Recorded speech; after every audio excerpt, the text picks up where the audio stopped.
¿Qué tal? Muy buenas tardes, Facultad de Derecho, muy buenas tardes, Universidad Nacional Autónoma de México, muy buenas tardes, tenga el resto de Latinoamérica que nos puede escuchar, descargar y pues el día de hoy ver también gracias a las nuevas tecnologías. Pues el día de hoy nos encontramos aquí dentro de, no es la sede del proyecto, sino nos encontramos en el Distrito Federal platicando con el doctor Alejandro Martín García, que realmente viene desde muy lejos, desde la zona de Chiapas, ¿no? Ese bello mosaico de colores, un bello mosaico también de cultura y sobre todo también de comunidades indígenas, que va a ser el tema que vamos a platicar el día de hoy, que es derechos humanos de las comunidades indígenas. Y pues doctor, muchísimas gracias por aceptar la invitación. Gracias a ustedes, por supuesto, por ofrecerla. Y pues bueno, doctor, a mí me gustaría antes dar una pequeña reseña curricular. Él es catedrático de la Universidad Autónoma de Chiapas, integrante del Comité Académico y Editorial del Tribunal Electoral del Poder Judicial de la Federación, licenciado en Maestro en Filosofía por la Universidad de Navarra, licenciado en Maestro en Psicología Clínica por la UNED, licenciado en Teología por la Universidad Agustina de México, cursó la especialidad en Derecho en la Universidad Gregoriana de Roma y realizó los estudios de doctorado en Filosofía y doctor en Derecho en la Universidad de Navarra. En el ámbito académico, actualmente es profesor de Filosofía del Derecho en el campus tercero de la Universidad Autónoma de Chiapas. También ha sido catedrático en la maestría en Derecho Constitucional y Amparo en las materias de Filosofía y Principios Generales del Derecho. Es también catedrático en el doctorado de Derechos Humanos, donde imparte la materia Seminario de Filosofía de los Derechos Humanos. También ha sido profesor en la especialidad en Historia de la Filosofía y Metafísica en el Instituto Agustino y en la especialidad en Filosofía del Derecho, Metafísica y Sociología en la Universidad Nacional Autónoma de México, Campus INEP, Acatlán. Ha impartido cursos sobre derechos humanos, así como conferencias y seminarios en eventos académicos organizados por la UEM, el INEF, la UPEP, la Casa de Cultura Jurídica de la Suprema Corte de Justicia de la Nación de Tuxtla, Michoacán y Puebla, ¿no? Realmente un currículum bastante amplio, una experiencia muy amplia y sobre todo de muchas áreas del conocimiento que será muy interesante platicar. Y bastante, ¿no? Experiencia, sí. Un poquito. Pues bueno, doctor, mire, para empezar yo creo que sería importante, ¿no?, ante esta temática de los derechos humanos de las comunidades indígenas, ¿cuál es la primera necesidad, el fundamento primordial para empezar a implementar pues esta estructura de derechos humanos de las comunidades indígenas? La pregunta es excelente y desde luego yo creo que lo primero que hay que hacer es conocerlo. A veces tenemos un concepto del indígena como si fuese un ciudadano de segunda clase. Sabemos bien que la Constitución Política de nuestro país, en su artículo segundo, no solamente en la reforma última de julio de 2011, sino también antes del 2008, etcétera, pues ha ido manejando la multiculturalidad que es México, ese gran mosaico, pero sigue siendo letra. Hay que convivir muchas veces con cosmovisiones muy diferentes, como es una de ellas la de los pueblos originarios.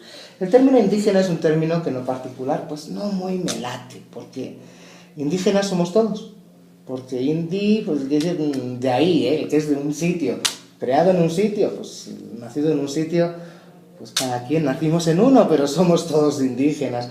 Entonces, cuando nos referimos más bien a pueblos originarios, sí hacemos referencia a todos aquellos que quieren mantener una serie de tradiciones, usos, costumbres, como gusten llamarlo, pero que lo quieren hacer desde su propia cosmovisión. Y es una cosmovisión que no es jurídica en sí, sino que es social, o sea, puramente antropológico, social. Por supuesto que tienen su propio sistema de justicia, y no le llamamos de derecho. Hablar de derecho indígena es una antinomia propiamente, porque hay justicia, lo que ellos entienden.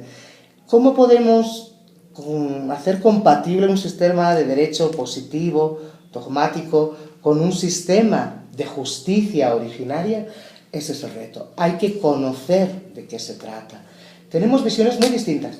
Hoy en día muchos nos hemos occidentalizado en la cuestión de derechos humanos, decimos que somos occidentales. Pues bueno, por ahí provienen muchas veces desde ya la Grecia antigua e incluso Persia y todo esto, ¿verdad? El Código de Hammurabi, Cilindro de Ciro y todos estos antecedentes. En los pueblos originarios de Mesoamérica y de México, o de Chiapas si quieren más concretamente, pues no proviene de tan lejos. Pero para ellos no importa el individuo, importa la sociedad, la colectividad. Entonces entenderían derechos humanos o justicia siempre y cuando salvaguarde la comunidad. ¿Por qué una comunidad indígena expulsa a unos habitantes por el hecho de cambiar de religión? Porque daña a la integridad de la comunidad. ¿Por qué esta misma comunidad toma una carretera? Porque daña la propiedad de la comunidad y sus tierras. Entonces no le importa violentar el derecho al libre tránsito del ciudadano, porque dirán, es que eso no va con nosotros, nos están atropellando. Claro, otra cuestión será, si nosotros queremos ser kelsenianos, ver desde el punto de vista dogmático positivo, si eso es correcto o no, porque respetar unos usos y costumbres, como por ejemplo en Oaxaca se ha podido implementar, pues conlleva también una amplia tolerancia con la que yo creo que no estamos todavía preparados para ello. Nos costaría mucho, al menos es mi parecer, porque pensamos todavía, y lo reitero, en que como que unos somos superiores y otros son inferiores. Por educación, por cultura, por tradición, por familia, por lo que ustedes gusten. Y esa es la visión que hay que quitar para poder implementar los derechos humanos, que son, pues, con todas sus características, ¿verdad?, universales, imprescriptibles, inderogables, inalienables y todo lo que ustedes quieran, pero son para todos los que somos de la misma naturaleza y esencia, humanos.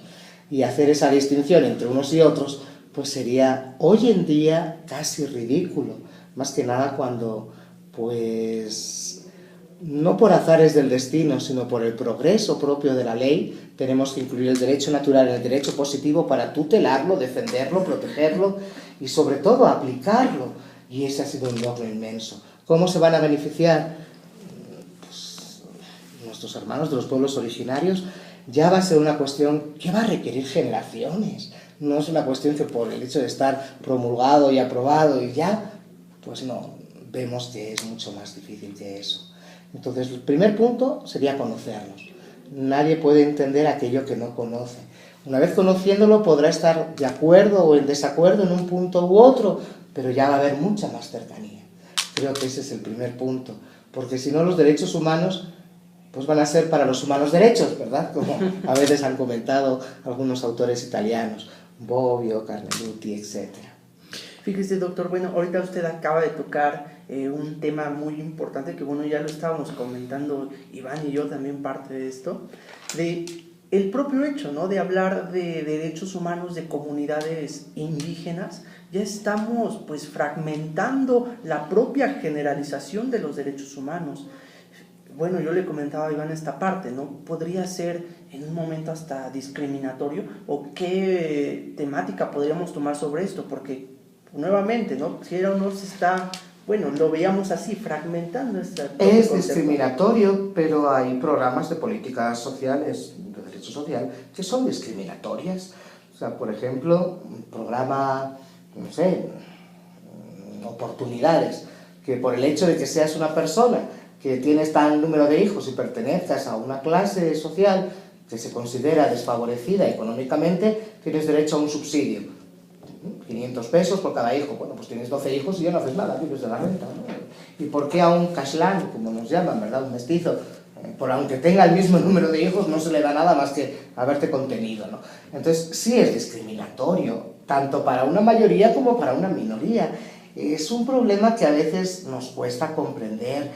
Fíjense que me ha tocado vivir de cerca un problemita en algunas comunidades sobre el programa Amanecer y el programa 70 y más, porque llega a quienes no lo necesitan y no está llegando a quienes sí lo necesitan.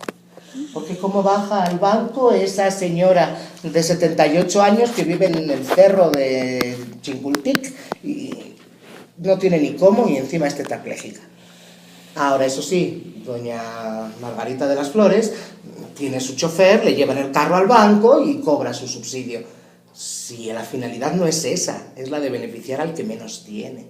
Y vemos que muchas veces los que menos tienen son todos los pertenecientes a estos pueblos y culturas originarias. Y entonces, discriminación la hay desde la propia concepción de cuando le decimos que indio eres a alguien, ¿no?, en el sentido peyorativo de que esto no lo sabes, esto no comprendes, esto no lo aplicas. En las comunidades también se da esa discriminación, sobre todo al revés, en sentido positivo. Yo, como soy un poco así güerito, hay lugares donde no me han dejado entrar. ¿Por qué? Ah, no, este es güero, este es cashlán, este no entra. Ah, bueno, gracias, ¿no? O sea, qué detalle, ¿no? Y voy a salir pidiendo por sus derechos, ¿no? Pues no soy Rigoberta Menchú, ¿verdad? Pero pues creo que no va por ahí la cosa. Pero, pues bueno, son cositas que tenemos que ir educándonos, conociéndonos, para poder compatibilizar algunas cosas y erradicar otras. Eso sin ninguna duda, porque algunas costumbres, pues ya de plano tienen que ser obsoletas, ¿no? En la zona Altos de Chiapas, uno sube con una reja de refrescos y 2 cajas de pan y se baja con la hija de alguien, ¿no? ¿Por qué? Pues ya está, pues te la vendió, te la cambió por el pan y los chescos. Y es que les va a decir a alguien algo de la dignidad de la mujer y dicen, no, es mi hija, punto. Es casi como el paterfamilias del derecho romano, ¿verdad? Pues se sigue haciendo hoy, en 2013, exactamente igual. ¿Y cómo ponemos ahí los derechos humanos? O la dignidad de la mujer, o lo que ustedes gusten. Pues hay que cambiar mentalidades. Claro, si no hay quien suba con los chescos y el pan, ya no va a vender a la hija. Esa es otra cuestión. Pero entonces, pues, entre comunidades está el pleito. Es un problema, yo creo que un poquito arduo. Y no sé cuál sería exactamente el punto toral. No es que no se comprendan los derechos humanos, porque sí se comprenden en las comunidades originarias. Lo que pasa es que dicen, no tienen que ver con nosotros. Nosotros somos una cosmovisión social cerrada. Ustedes quieren una cosmovisión individual abierta. No los queremos. Y entonces, ante eso, uno tiene que armarse de paciencia y de argumentos para decir por qué sí es necesario. O sea, nadie les está pidiendo que renuncien a una cosa que sea buena. Al arrancar un fruto de un árbol, se da gracias a la madre tierra, etc. Pues, desde una visión fiducial, diríamos, pues qué hermoso. Otros dirían, pues qué acto más tonto, ¿no? Si la manzana está ahí para que te la lleves y ya está. Individualistamente, positivamente, incluso occidentalmente, no le daríamos importancia. Ellos sí le dan mucha importancia. Entonces chocamos. Por ejemplo, saben muy bien que para salvaguardar el debido proceso, un habitante de un pueblo originario que no domine propiamente el idioma español, pues es obligatorio que tenga un traductor y así salvaguardar sus garantías. Bueno, pues les diré que hasta cierto punto, ¿dónde lo encontramos ese traductor? Y ese traductor va a traducir según el dialecto de esta comunidad o de esta otra, porque encima que son muchísimas y cada una habla distinta, y la aplicación de sentencia, ¿cómo va a recaer en las garantías que se están tutelando?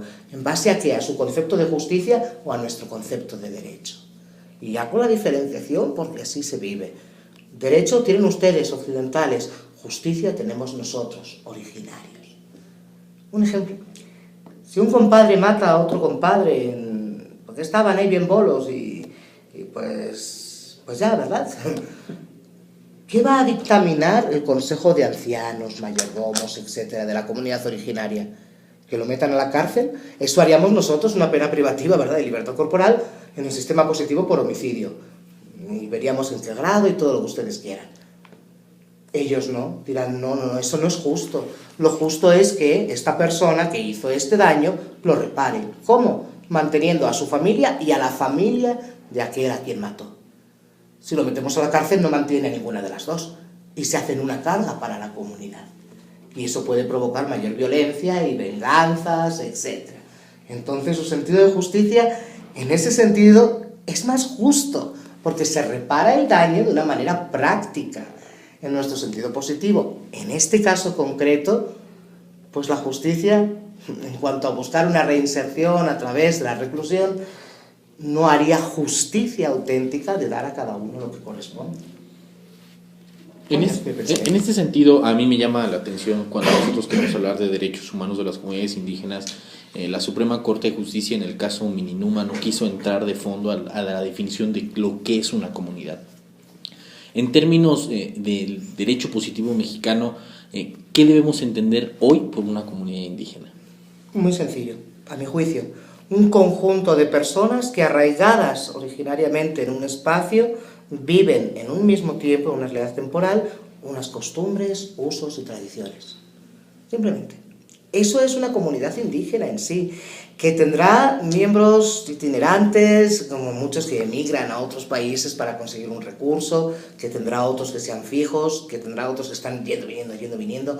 Sí, pero la comunidad se nutre con todos ellos. Por ejemplo, la mujer indígena no se divorcia, no se separa, no se vuelve a casar por el hecho de que el esposo haya estado 14 años sin dar noticias desde Estados Unidos, donde ha ido a trabajar.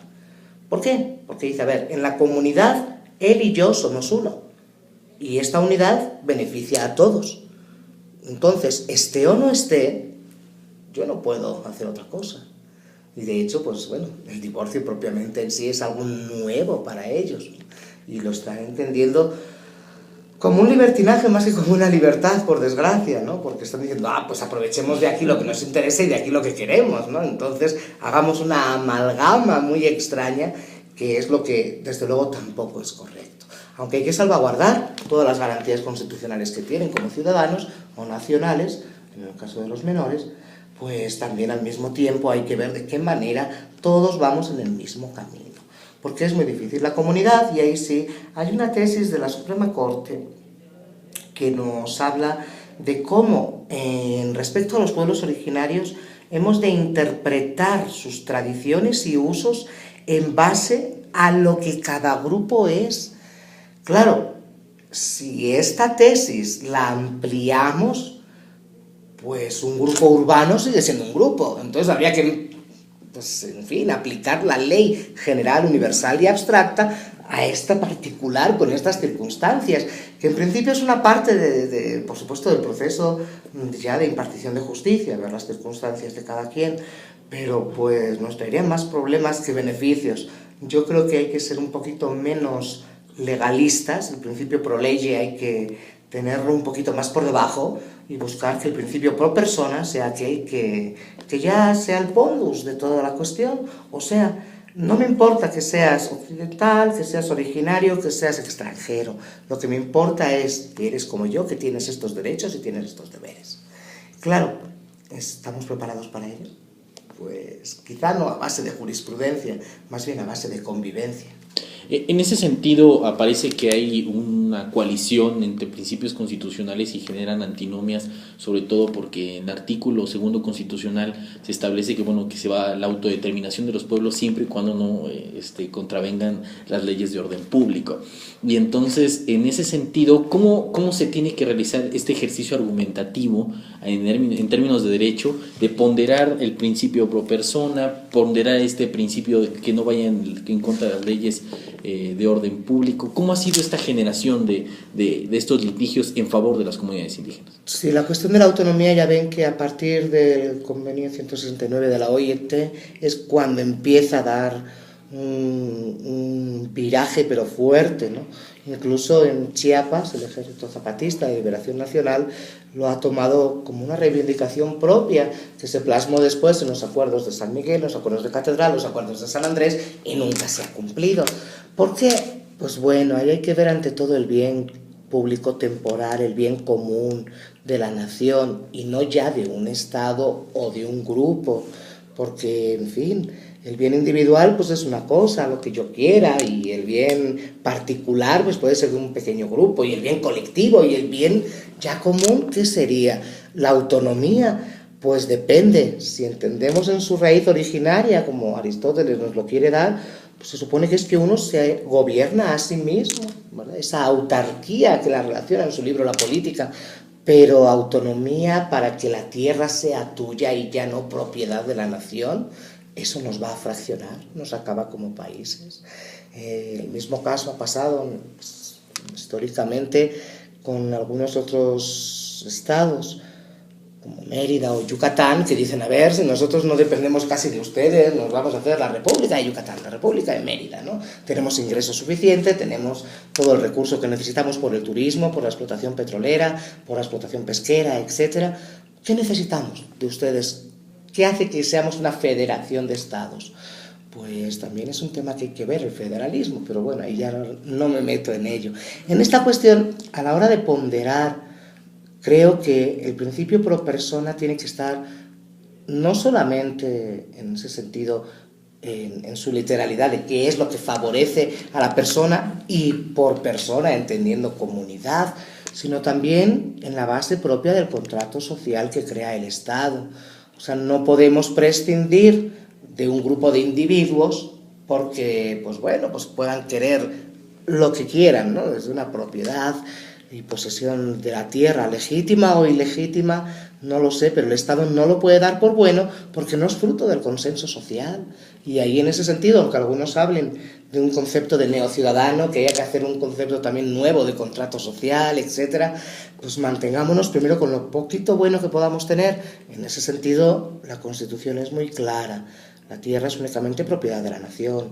Los estados o entidades federativas lo que hacen es mantener su autonomía y soberanía, pero con respecto a ¿qué? A las leyes internas y particulares, nunca a las generales y mucho menos contra la Constitución. La antinomia ha de salvarse en la aplicación. Y ahí es donde algunos no entienden cómo se pueden defender los derechos humanos y al mismo tiempo la coactividad de la ley. Bueno, pues es que está muy clara, es la diferencia entre libertad y libertinaje. O sea, el principio jurídico de lo que es la libertad es aquello que el derecho nos permite. El principio filosófico es que la libertad solamente es para hacer el bien, porque si hacemos el mal nos esclavizamos a algo bueno. Juntemos ambos. La ley no tiene por qué ser mala, aunque siempre es perfectible. Se tiene que mejorar día con día y eso viene desde todos, legisladores, impartidores de justicia, todo servidor público y funcionario y cualquier ciudadano. Es un trabajo constructivista y no podemos dejar de lado a nadie. ¿Quieren la propiedad de la tierra? Bueno, sabemos que el punto de partida es un no y es que siempre va a ser un no, a no ser que por consenso social se llegue a decir, bueno, pues ok, ¿no? Hay no chiste, ¿verdad?, esta anécdota. Decimos que Chiapas es el único estado que se anexionó a México voluntariamente. Bueno, si checan un poco los libros de historia verán que estaban 20 personas para votar y que no hubo ninguna, pues propiamente no es anexión, ¿verdad? Una anexión supone una conquista territorial, sería una incorporación en todo caso. Pues ahí no tuvo nada que ver el pueblo chiapaneco, ¿no? No hubo consulta, que está tan de moda ahorita. A mí, y sobre todo en el aspecto territorial, surge como otro conflicto también en términos de nuevos derechos humanos sobre el derecho a la consulta previa, ¿no? Que es otro de los derechos que las comunidades indígenas se les está otorgando, pero sin duda como esta voracidad de muchas empresas transnacionales de explotar y sobreexplotar y sobre todo excluir a las comunidades indígenas. No sé si nos podría contar un poco esta situación de cómo se está viviendo dentro de las comunidades. Dentro de las comunidades originarias en Chiapas ha traído muchos problemas. Hay muchas peleas, luchas, conflictos, ha habido muertes, etcétera. Sobre todo cuando empresas quieren explotar distintos yacimientos de uranio, carbono, petróleo. No quieren dejarse. Y en principio, pues bueno, para eso tuvimos también una revolución hace casi un siglo, ¿verdad? En ese sentido, bueno, casi, un poquito ya. Pero pues, patria, tierra y libertad, y eso tiene que ver con algo. La tierra es de aquel que la cultiva, del que lo está haciendo. Lo quiero hacer yo. Una solución muy buena sería capacitar a los propios habitantes originarios para que explotaran los recursos, tanto del subsuelo, de lo que fuere, ¿verdad? Pero entonces, ¿qué implica? Una inversión en vez de una ganancia. El Estado que busca una ganancia, no solamente una inversión.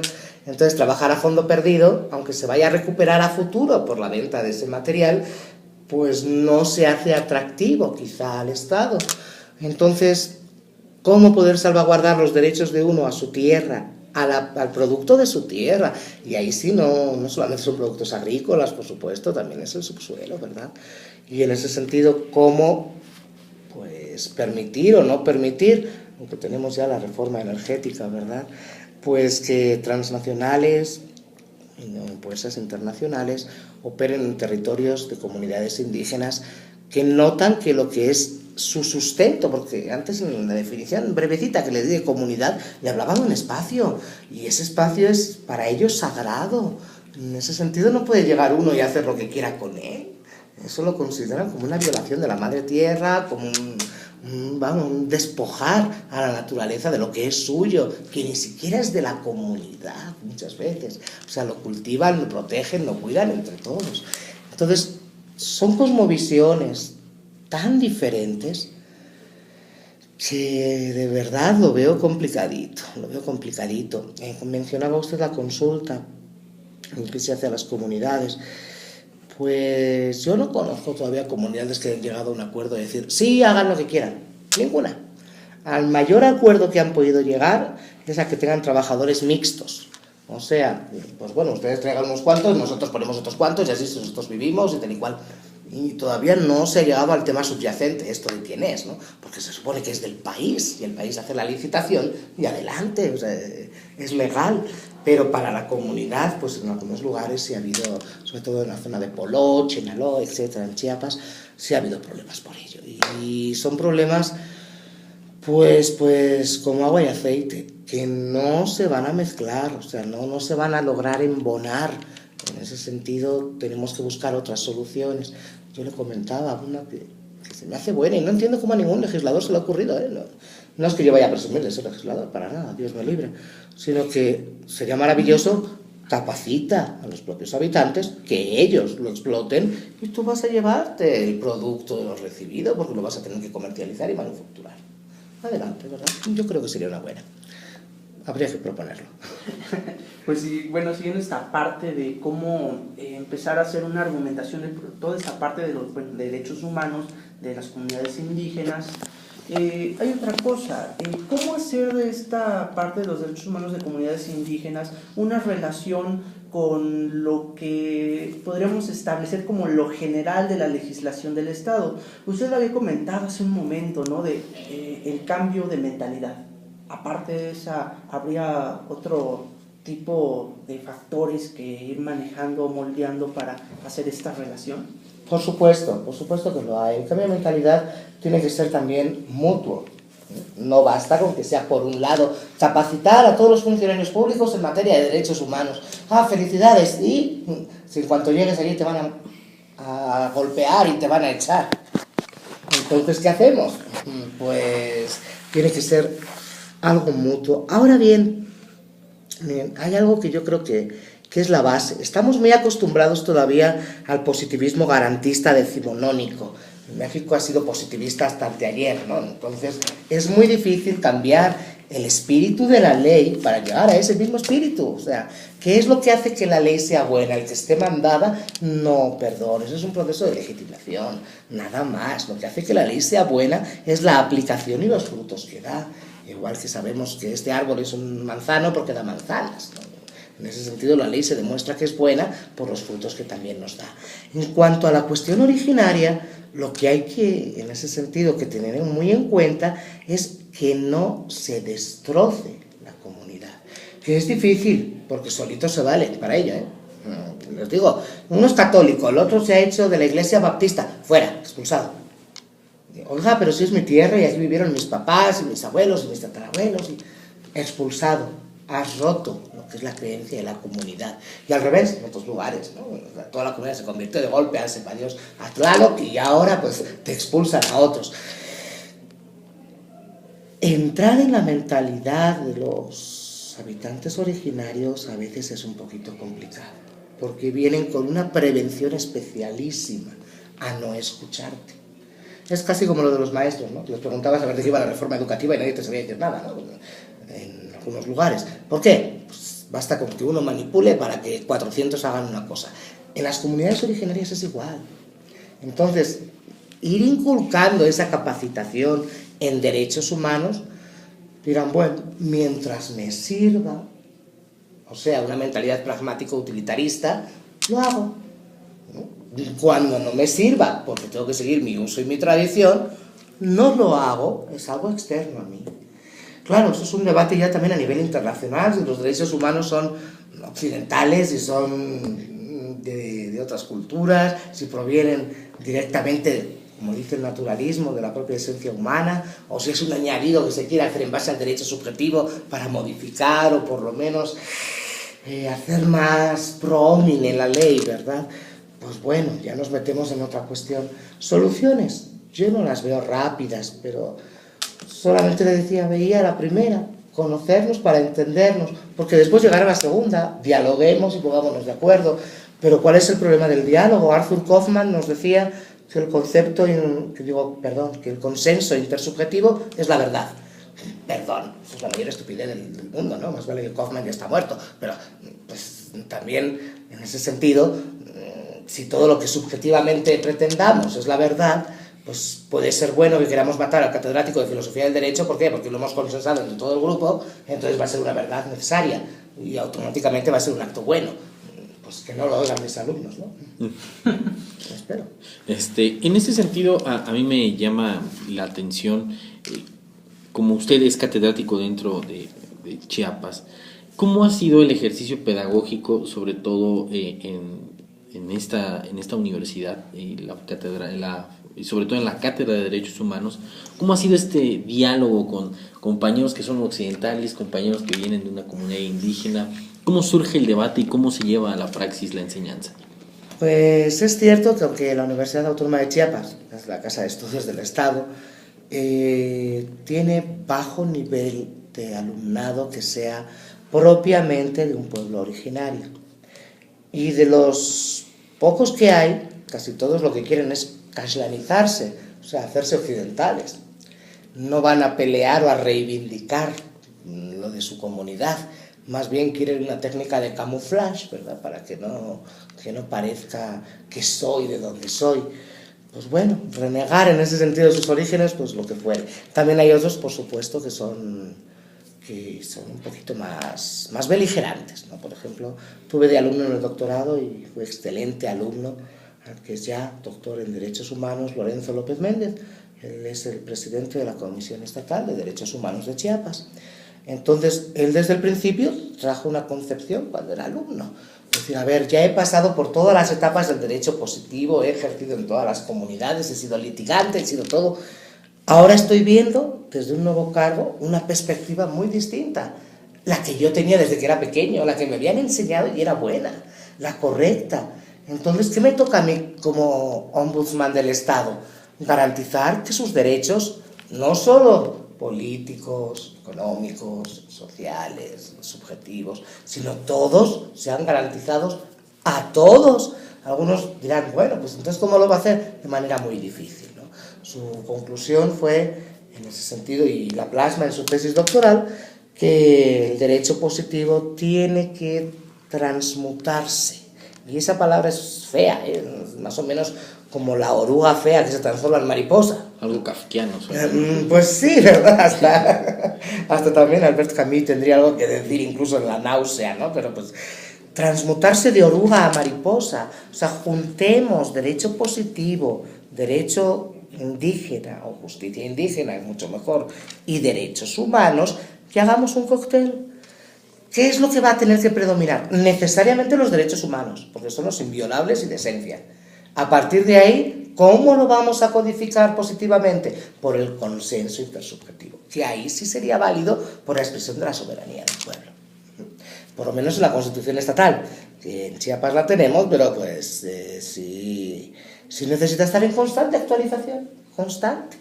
Porque no llega muchas veces la educación a estas comunidades. Claro, no sabes leer, no sabes escribir, ¿cómo vas a tragarte un tratado de derechos humanos, no? ¿Quién te lo va a explicar? Y te llega de gobierno a hablar algo, y sí, pero como no entiendes el idioma, pues ¿para qué quieres más, no? Entonces tenemos que ir poquito a poquito. El cimiento está claro. Todos somos iguales en dignidad, en libertad, en esencia, en naturaleza. A partir de ahí construyamos juntos. Igual hay que cambiar el marco constitucional, ¿quién sabe? Bueno, parte pues también que tengo una duda sobre su experiencia que ha estado allá. Tal vez el derecho que más se ha que defender es el del territorio, pero ¿qué otro también ha generado o que genere también bastante conflicto? El derecho religioso, lo que llamamos la libertad de culto de creencia. En Chiapas es algo que es más que el territorio.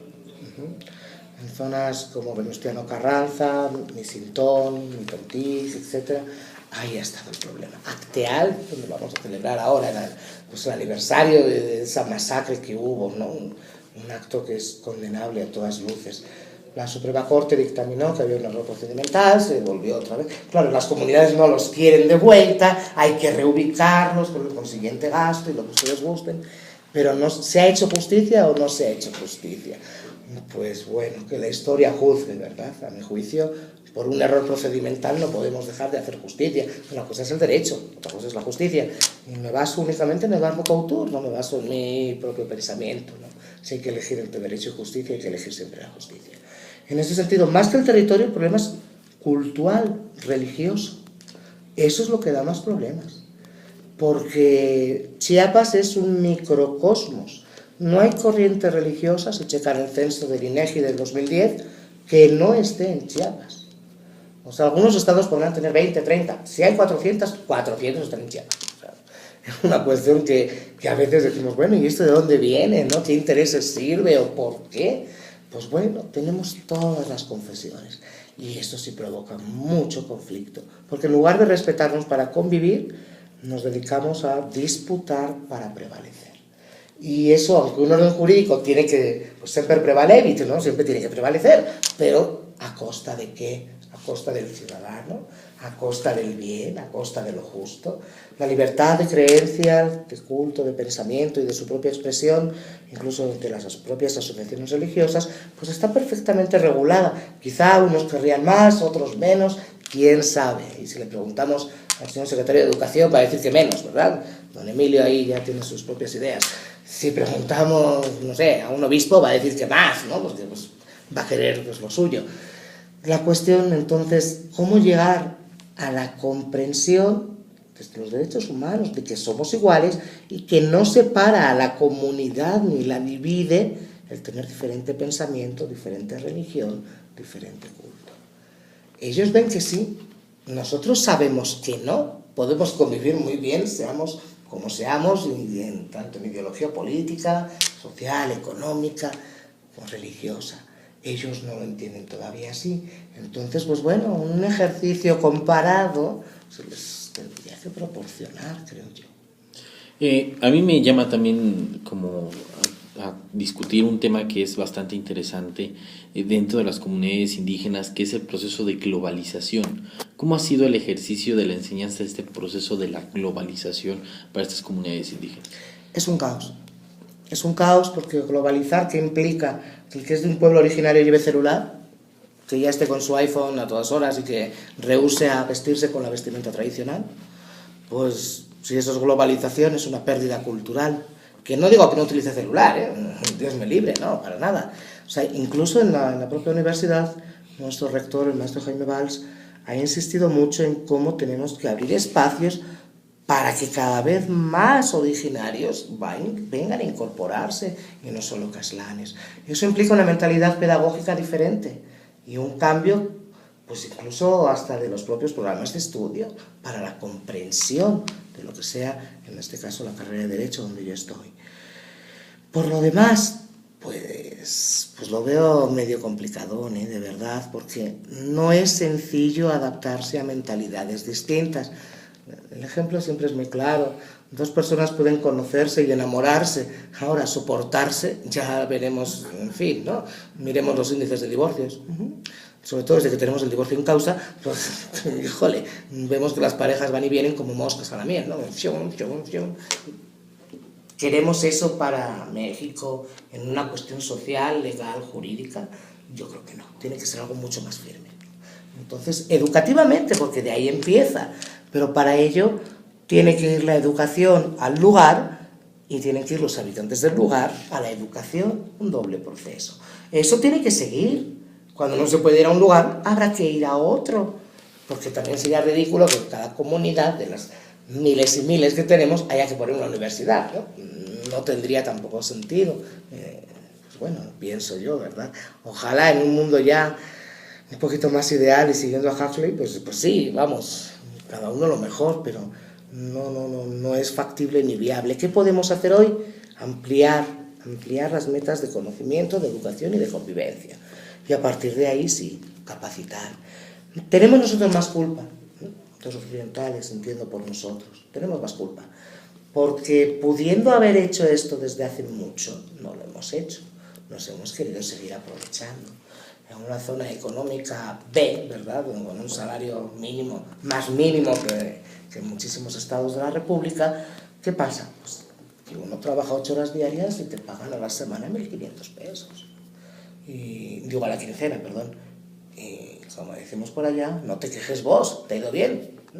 ¿Por qué? Porque otros por 800 pesos hacen lo mismo. Entonces, oiga, y el salario mínimo, eso es una ley, eso no importa. ¿no? En ese sentido, tenemos problemas de comprensión, sí. Denme soluciones ustedes, tienen mentes más frescas que la mía. Oiga, doctor, y bueno, para su propia opinión, esta cuestión de derechos humanos plasmada pues aquí en este estado de Chiapas, ¿usted por qué apostaría más de que se ha hecho como una construcción social o que se apuesta más hacia la propia virtud del hombre? Qué interesante, la virtud. Eso lo propone Aristóteles como remedio. ¿Será que tiene que ser la virtud personal el criterio ordenador de la sociedad? Pues ojalá lo fuera, de verdad. Naturalistamente ojalá lo fuera. Yo soy naturalista y no me arrepiento, pero lo veo difícil. Hoy en día el obrar virtuoso ya no consiste en la elección entre dos términos y buscar el término medio, ¿verdad?, que nos decía Aristóteles. Hoy en día la virtud conlleva muchas más cosas. Conlleva, sobre todo, cómo tener que conjugar actitudes tan diferentes ante la vida, desde el hedonismo, el utilitarismo, el pragmatismo, el materialismo, o algunos que van justo por la vía contraria, ¿no?, la negación de uno mismo, o lo que ustedes quieran. En la cosmovisión indígena son mucho más generosos que nosotros. Los pueblos originarios, de verdad, o sea, quizá hay muy poquito para comer, pero da igual, vengan ustedes 20 y todos comemos. O sea, no les importa ni si les vas a dar ni no, me importa que tú estás aquí y eres conmigo uno en este momento, porque eres parte de mi comunidad, aunque no vivas aquí. Algo pues hermoso. Claro, nosotros a nuestras casas viene alguien y procuramos correrlo antes de la cena, ¿no? No vaya a ser que tengamos que gastar más, ¿no? Entonces, conceptos, ¿qué va a prevalecer? Si como virtud entendemos aquello que es propio del vir, del hombre, pues adelante, echémosle kilos. Pero de verdad sería utópico pensar que no va a prevalecer el interés jurídico, el interés político, el interés económico. Por eso digo que es algo que creo que va a llevar generaciones cambiarlo. Que ahora es la época del discurso de los derechos humanos, pero salen hasta en la sopa, todo el mundo habla de derechos humanos, y quizá muchos no tienen idea, ¿no? Oí un caso de un reputadísimo personaje, en fin, de que pues, en fin, hasta negaba la pensión, ¿verdad?, a unos hijos discapacitados y todo esto, ¿no? Y hablando mucho de ética profesional, derechos humanos. Hasta que uno no lo aplique, además, pues en fin. Decía Agustín de Hipona, facta, non verba, hechos, no palabras. Y los derechos humanos son hechos que se hacen en favor de todo aquello que promueve siempre lo que es del ser humano. Ahí el doctor Jesús Total Moreno, de la UNAM, tiene toda la razón. O sea, ¿qué es lo suyo del ser humano? Porque no nos basta quedar con un piano y todo lo demás. ¿Qué es lo suyo? Lo que es mío, lo que tengo yo en capacidades, inteligencia, espirituales, materiales, corporales, económicas. Eso es lo que le tengo que dar al otro. ¿Estoy dispuesto? Pues empecemos a ver. Empezamos a vaciar los closets para dar ropa. Empezamos a ir remangando un poquito la cartera para ver cómo compartimos. Eso es lo que no queremos. Entonces el individualismo tiene que ceder. O sea, la globalización es buena en el sentido de que hace que haya herramientas comunes. Y para mi juicio, por supuesto, es mala en el sentido que hace que se pierdan las costumbres particulares, individuales y colectivas. En ese sentido, pues bueno, habría que ver cuándo es bueno y cuándo no, ¿verdad? Porque ahí no creo que pueda haber un absoluto. En la cuestión de los derechos humanos en los pueblos originarios, también tenemos que ver hasta qué punto nosotros podemos imponerles un marco jurídico normativo, que aunque ya lo tenían desde la conquista, no lo conocían porque les valía cacahuate, estaban de esclavos. Llega la 1810, 1812, los pasos primeros constitucionales, 1814, no toman parte. La revolución está hecha por criollos y mestizos, nada más, ¿no? Contempla la Constitución, bueno, algunos no harían más así, del 24, no, y la del 57, no, y las leyes de reforma, no, y pues decimos, vaya, si hemos sido por lo general siempre nosotros los occidentales los que hemos decidido.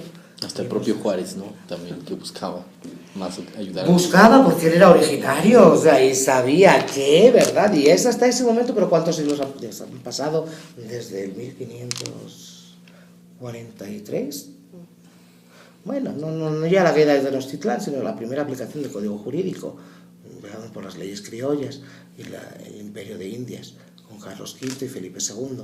Entonces, pues, ¿qué necesitamos hoy? Un Fray Bartolomé de las Casas, un Fray Matías de Córdoba. Si no se trata de luchadores sociales, se trata de la convicción de cada uno de los que formamos la sociedad, de que todos somos iguales y tenemos que caminar.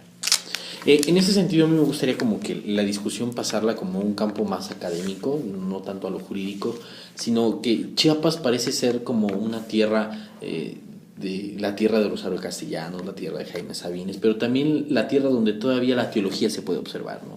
Como los dioses todavía siguen gobernando. Usted tuvo estudios sobre teología.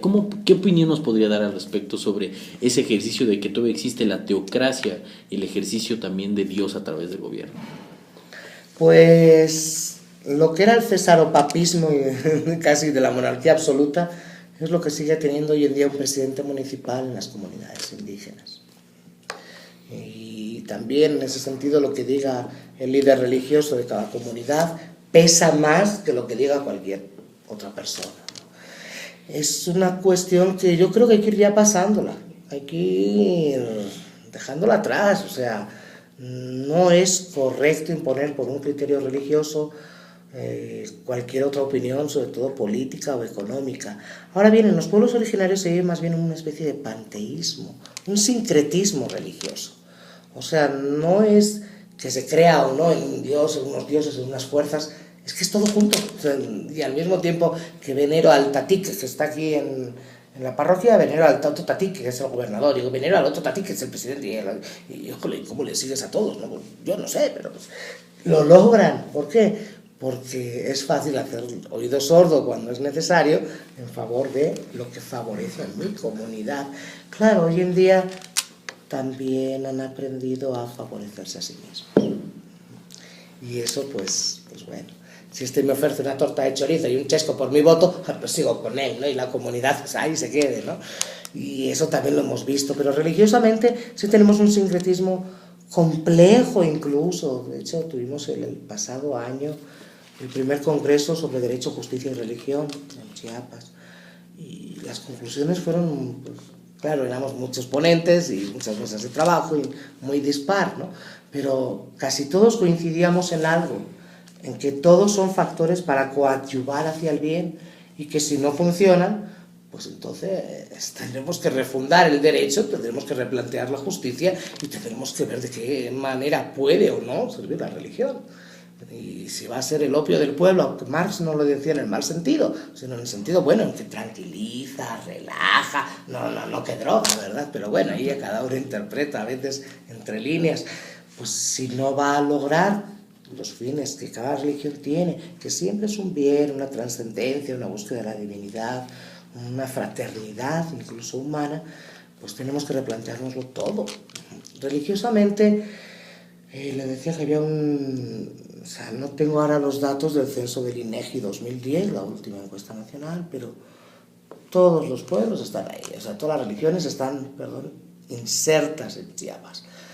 Musulmanes, judíos, cristianos de toda índole, católicos de todos lados. Y uno dice, bueno, ¿y cómo convivirán siendo tan pocos en Chiapas, verdad? Porque tampoco son tantos, ¿no?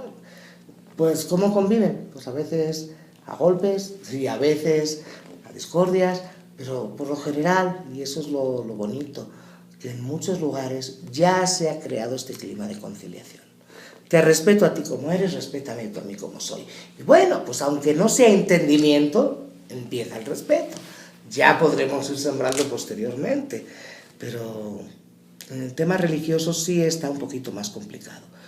Tendemos a fanatizarnos o dogmatizarnos o como usted guste, pero no tendemos a comprendernos. De que pues, cada uno ya tiene su propia idea, pero si Dios no es bondad, no es nada. Entonces, pues ¿para qué seguir otra cuestión, no? Sobre esta idea, bueno, en que que se trata de implementar a los derechos humanos y que, bueno, un primer conflicto que se genera es ¿no? Entre todas las personas por esta misma idea de teología. ¿Hay también otros elementos que se presenten y que generen conflicto? Además del territorio y la libertad de culto, está la economía. La economía, porque por lo general, por mucho de que a trabajo igual, salario igual, Eso es un mito, pero eso no es solo en Chiapas y en los pueblos originarios, eso es en toda la realidad del mundo entero. Salario igual, ¿no? Pues hay personas que cobran $500,000 al mes y ojalá lo quisiera yo, ¿verdad? No se puede y a veces tenemos mayor trabajo que otros o lo que fuere. Entonces, esa cuestión económica duele, lastima, de verdad. O sea, si el balance en Chiapas de pobreza extrema está casi la mitad de la población y en pobreza ya subimos a un 67%. Y ya en márgenes de pobreza nos vamos hasta el 73, 74%. Entonces es un estado golpeado, rico, porque de verdad que tiene de todo. Y en turismo es verdaderamente uno de los más visitados. Su subsuelo contiene, pues, verdad, una abundancia increíble de minerales, de productos, no solamente de hidrocarburos, también del propio petróleo. Pero no está aprovechado por las disensiones internas que hay, que a veces son cuestiones políticas, a veces son cuestiones religiosas, a veces son cuestiones sociales, o a veces la simple falta de medios económicos para hacer las cosas. Es un Estado con una gran deuda a nivel nacional, que hay que renegociar, etcétera. Pues en eso está el gobernador actual. Pues bueno, tenemos problemitas en ese sentido, ¿no? Pero donde hay buena voluntad, lo demás va llegando. Para los derechos humanos no importa dinero, ni importa siquiera creencias, importa el que yo soy igual a ti, que si tú ves en mí otro yo y yo veo en ti otro tú, vamos bien, porque el yo y el tú hacen nosotros. Entonces esos son los derechos humanos. Pero ¿por qué nos costará tanto aprender gramática? Solo son 3 pronombres, ¿verdad? Yo, tú, nosotros, pero pues como que no nos gusta. Bueno. Doctor, pues creo que la conversación y el tiempo siempre es muy poco y para conversar estos temas parecen que se necesitan siglos para seguir discutiendo sobre ellos. Doctor, realmente ha sido un gusto que nos haya dado unos minutos de su tiempo y pues bueno, no me queda más que agradecerle. Doctor, no sé si tenga alguna conclusión más. La única conclusión es que tenemos que caminar juntos, que eso es lo que nos fortalece y más sobre todo en el ámbito de derechos humanos. Que no seamos los que discriminen, sino que incluso es mejor que nos hagan una ofensa y pasarla por alto, aunque esté renunciando a mi justicia, pero para dar un ejemplo de bien. Lo demás, pues que la ley lo vaya haciendo y que la nación nos lo demande. Pero les agradezco de corazón a todos ustedes, integrantes del proyecto Grado Cero de la Universidad Nacional Autónoma de México, también al doctor Alfonso Ochoa Hoffman. Por cierto, una noticia, no va en línea. Esta mañana en el Tribunal Electoral se debatió la difusión de los podcasts del Tribunal a través de ustedes y ya se quedó en hacer un convenio. Muchísimas gracias. Va a salir en enero, primeramente Dios. El licenciado Ricardo Barraza se pondrá en contacto con el doctor Ochoa y ya trato para la difusión. No, pues muchísimas gracias y pues lo que se pretende aquí es ayudar y contribuir a la difusión y la diseminación de la cultura y del conocimiento, porque muchas veces se cree que el conocimiento es de uno, pero no, lo importante es transmitirlo. Claro. No, pues, muchísimas gracias. A ustedes.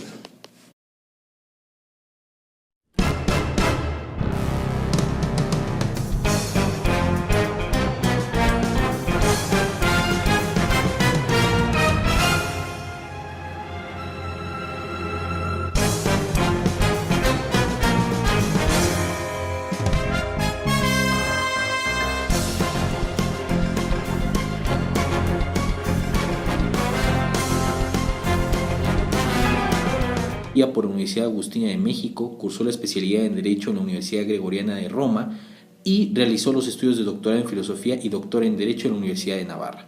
En el ámbito académico, actualmente es profesor de Filosofía del Derecho en el campus tercero de la Universidad Autónoma de Chiapas. También ha sido catedrático en la maestría en Derecho Constitucional y Amparo en las materias de Filosofía y Principios Generales del Derecho. Es también catedrático en el doctorado de Derechos Humanos, donde imparte la materia Seminario de Filosofía de los Derechos Humanos.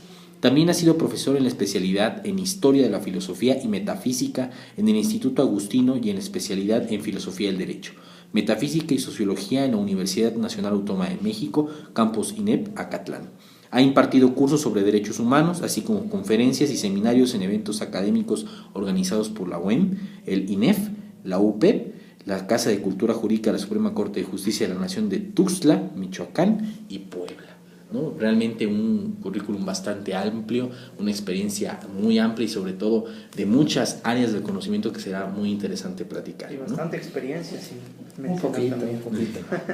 Pues bueno, doctor Miret, para empezar yo creo que sería importante, ¿no?, ante esta temática de los derechos humanos de las comunidades indígenas, ¿cuál es la primera necesidad, el fundamento primordial para empezar a implementar pues esta estructura de derechos humanos de las comunidades indígenas? La pregunta es excelente y desde luego yo creo que lo primero que hay que hacer es conocerlo. A veces tenemos un concepto del indígena como si fuese un ciudadano de segunda clase.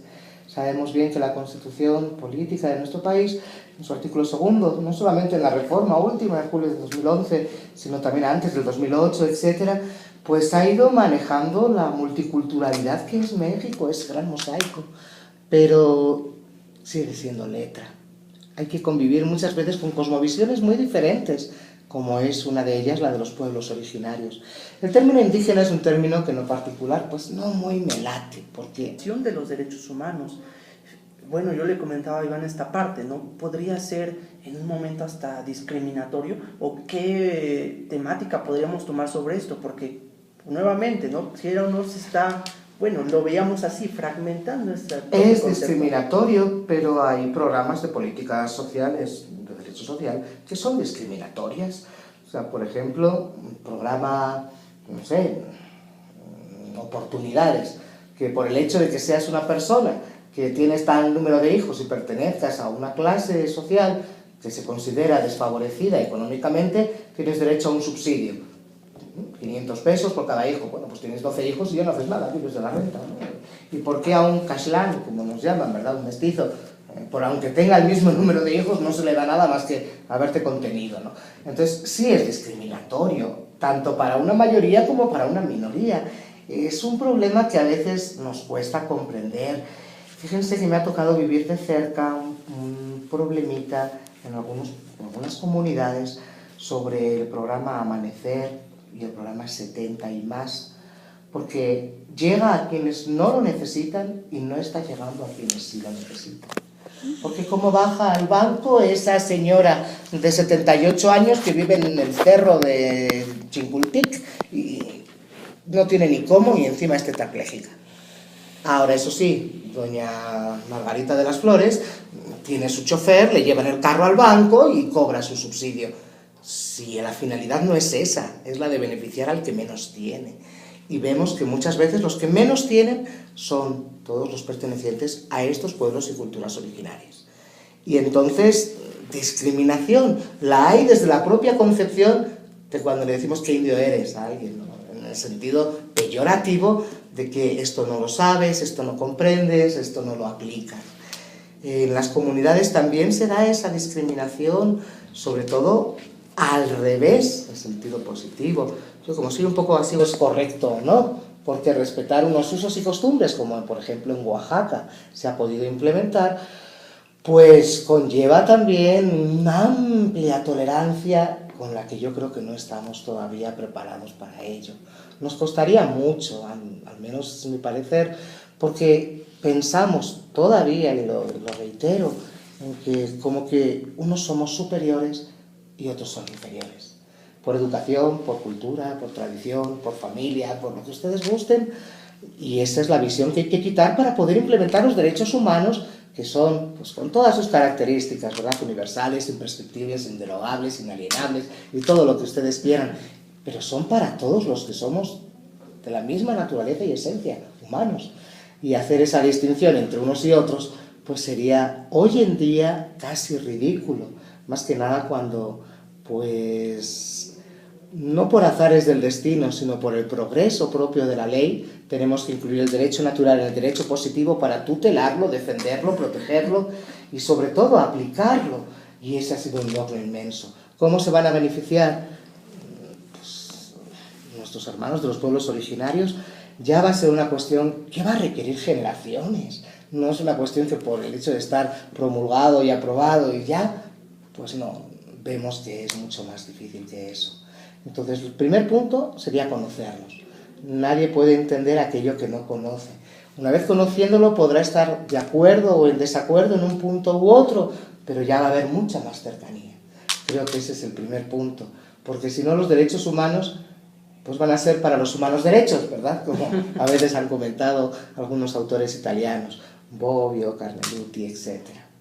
Fíjese, doctor, bueno, ahorita usted acaba de tocar un tema muy importante que, bueno, ya lo estábamos comentando Iván y yo también parte de esto, de el propio hecho, ¿no?, de hablar de derechos humanos de comunidades indígenas. Ya estamos, pues, fragmentando la propia generalización.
¿Qué tal? Muy buenas tardes, Facultad de Derecho, muy buenas tardes, Universidad Nacional Autónoma de México, muy buenas tardes tenga el resto de Latinoamérica que nos puede escuchar, descargar y pues el día de hoy ver también gracias a las nuevas tecnologías. Pues el día de hoy nos encontramos aquí dentro de, no es la sede del proyecto, sino nos encontramos en el Distrito Federal, platicando con el doctor Alejandro Martín García, que realmente viene desde muy lejos, desde la zona de Chiapas, ¿no? Ese bello mosaico de colores, un bello mosaico también de cultura y sobre todo también de comunidades indígenas, que va a ser el tema que vamos a platicar el día de hoy, que es derechos humanos de las comunidades indígenas.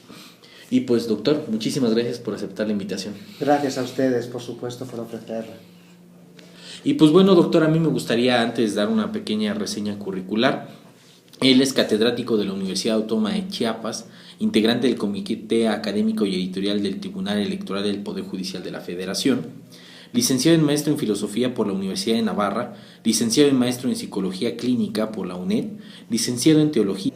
Indígenas somos todos, porque indi, pues viene de ahí, que es de un sitio, creado en un sitio, pues nacido en un sitio. Pues cada quien nacimos en uno, pero somos todos indígenas.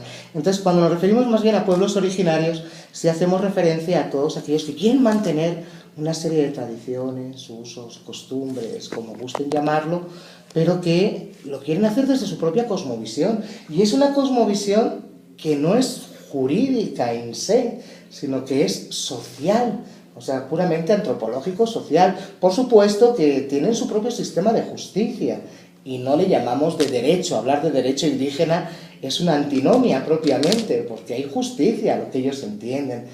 ¿Cómo podemos hacer compatible un sistema de derecho positivo, dogmático, con un sistema de justicia originaria? Ese es el reto. Hay que conocer de qué se trata. Tenemos visiones muy distintas. Hoy en día muchos nos hemos occidentalizado en la cuestión de derechos humanos, decimos que somos occidentales. Pues bueno, por ahí provienen muchas veces desde ya la Grecia antigua e incluso Persia y todo esto, ¿verdad? El Código de Hammurabi, Cilindro de Ciro y todos estos antecedentes. En los pueblos originarios de Mesoamérica y de México, o de Chiapas si quieren más concretamente, pues no provienen de tan lejos.